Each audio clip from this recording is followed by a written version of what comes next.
Hey, hello again there, friends and fans. Raptor here, and the long wait is finally almost over. The highly anticipated, long-awaited sequel in the Assassin's Creed franchise finally is coming soon to bring us to ancient Japan. Welcome to our first look at Assassin's Creed Shadows from Ubisoft. Yeah, and thanks to them, by the way, for sponsoring today's video, and more importantly, thanks to all of you for dropping in to take your first look here and kind of, well, see a little bit more about the ancient history of Japan, modern Japan, and how it all ties into Assassin's Creed Shadows. So check it out with the link down below in the description to add it to your wish list or pre-order or pick it up today, whatever you choose. The link down there is in the description, so make sure you check it out. So, interestingly enough, I was on vacation in Japan as Ubisoft sneakily and very suspiciously tried to drop this trailer while I was on vacation, which I thought the timing was perfect on. And so it got me thinking and looking around at all the places I was visiting at the time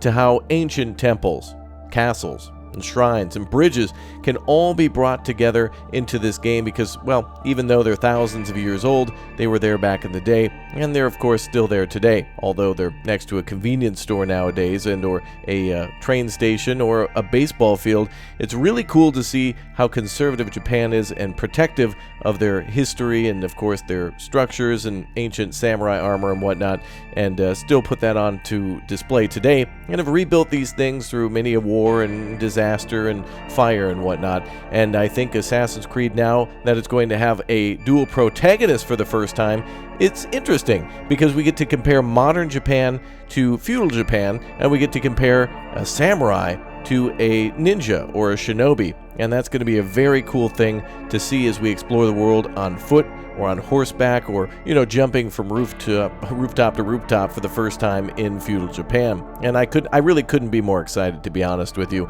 I want to see exactly how these folks are able to take something like a castle in Osaka. One of the biggest things awaiting us, other than the large open world in Assassin's Creed Shadows, is going to be castles. And I'm really excited to see how they portray, for example, Osaka Castle, which has massive defenses in this game. Somebody told me once that if you've seen one castle, you've seen them all, which is kind of true in the case of Japan. They certainly all somewhat look the same, and that's by design, but they all are laid out differently and have different types of natural defenses to them, as they are all in different locations and have different types of landscapes that really help to protect them and or the cities that they were built to protect. Now, in the case of Osaka Castle, there's a massive moat there that's supplied by some other forms of water that then provide a beautiful and almost natural defense around the main castle. And it's going to be interesting in this game to see how the developers make it so that way a huge, formidable fortress can actually be penetrated by the player,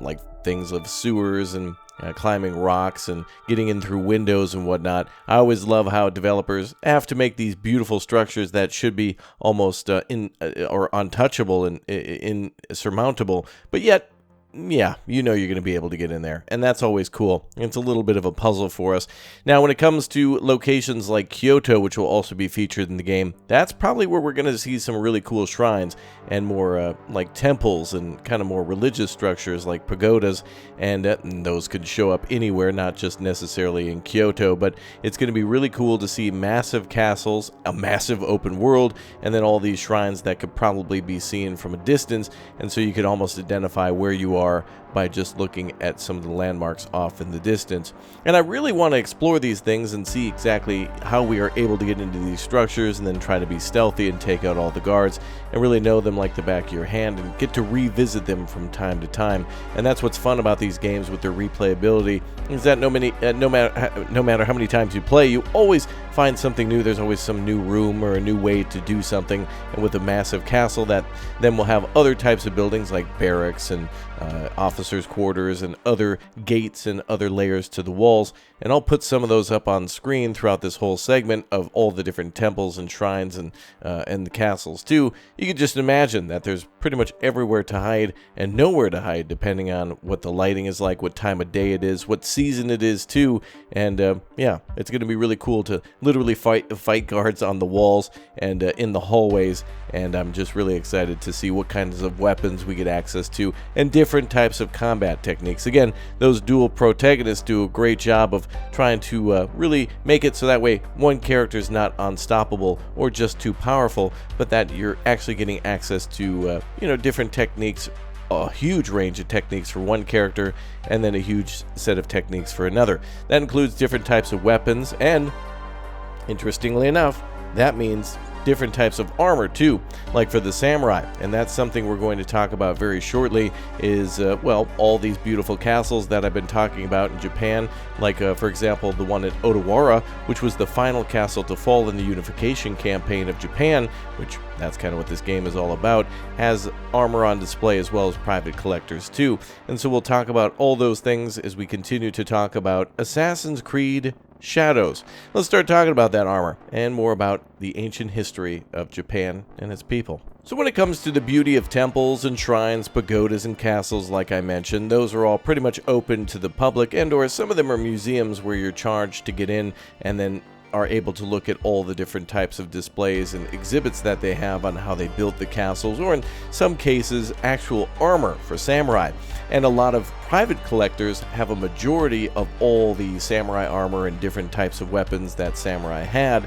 from feudal Japan in their collection that they then share to public museums and or ship around to different locations. I've had the opportunity to go to a few private collections and see them, and they're really amazing, and they of course spend a lot of money to obtain these items, restore them, and then display them, and then of course charge a small fee to then continue it, so that way they can continue the process of kind of preserving their history and then sharing that with other exhibits, and local museums too put on display their own private collections that may be relevant, like for example what I mentioned before with Odawara and the castle there. Now, of course, when it comes to samurai, there's many different samurai weapons and equipment, and I'll put some on display too, but it's amazing to see how all of this stuff was made, and really how, like, samurai armor to me represents the roofs of a lot of buildings, particularly castles and large temples. And so samurai armor always has been like a form of artwork to me that resembles like architecture, and that's why I think in this game the buildings and the people all kind of link together, and the landscape and the open world are almost their own thing, but they all go together in a way that I really can't explain. It's just a beautiful fit of the word I guess would be feng shui, and all the different plants and bridges and all the different rivers and valleys and forests. I don't know, they all just go together so perfectly. It's almost hard to believe that the Japanese people have been able to really make, even up to now, gorgeous structures that still feel like they fit and belong with concrete, and trying to maintain some sort of style, even though building techniques have changed. As I mentioned before, buildings being built without nails or really any sort of securing them together aside from how their joints are constructed. And so nowadays we have, of course, welding and all sorts of rebar and safety precautions. But back in the time of the feudal Japan era, which this is portrayed, yeah, there wasn't those types of things, and it's interesting to see how boats even kind of have the same feel. Everything isn't